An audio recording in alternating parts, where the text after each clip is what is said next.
1000 বছর আগে এই গ্রামে ছিল B2K নামক এক রাজা।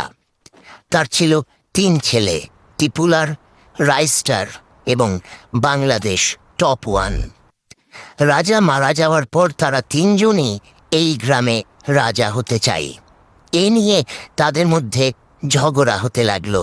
গ্রামের মানুষ বলতে লাগলো, তোমাদের 3 জনের মধ্যে বক্সিং প্রতিযোগিতা আয়োজন করা হবে।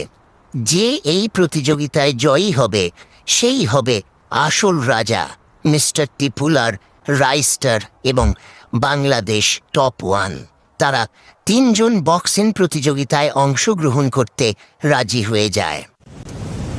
পরদিন সকালে বক্সিং প্রতিযোগিতা শুরু হয়ে যায়।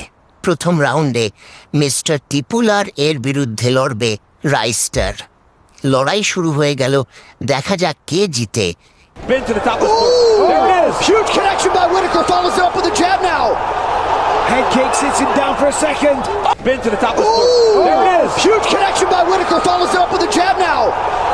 Head kick sits him down for a second. Oh, how about the Reaper? Robert Whitaker with a... আজকে এই খেলার উইনার মিস্টার টিপুলার। আগামী প্রতিযোগিতায় মিস্টার টিপুলার এর বিরুদ্ধে লড়বে বাংলাদেশ টপ 1। টিপুলার কি পারবে বাংলাদেশ টপ 1কে হারিয়ে রাজা হতে? তা দেখতে চ্যানেলটি সাবস্ক্রাইব করে দ্বিতীয়